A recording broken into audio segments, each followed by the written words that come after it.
Hi, I'm Jill McBride Baxter, and I've been a sports law attorney for 30 years, and a coach's kid, and a coach's wife.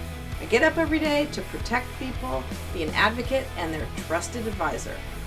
Let's get after it. How does a coach know when it's time to ask about renegotiating their contract? Well, if you're coming into like the third year of your contract and you're a head coach, I think you better start having a discussion because it can affect recruiting.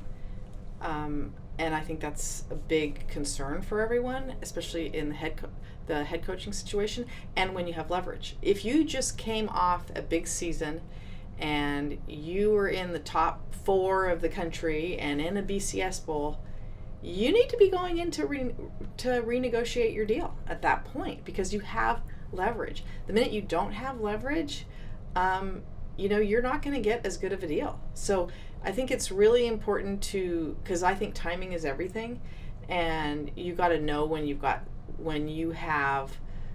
had some success that it's time to go in and get the things that you wish you maybe would have asked for at the beginning, and maybe you did or didn't have leverage at the beginning.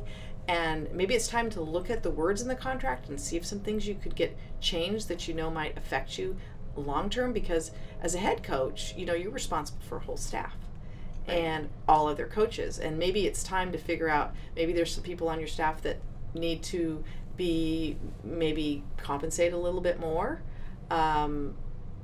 because you really value what they're doing. So that's the time to get what maybe you feel like you need, and also to check the market. The market changes all the time.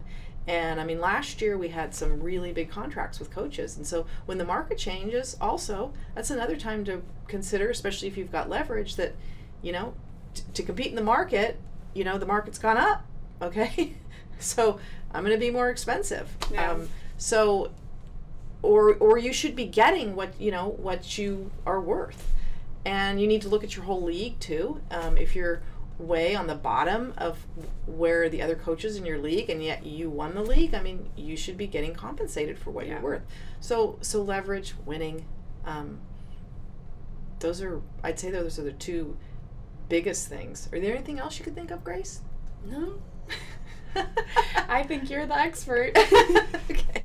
Thanks for watching my video. If you're a coach or athletics director, please call me or go to my website to get my coach's consulting package and fee structure. You can also subscribe to my podcast called Representation Without Taxation.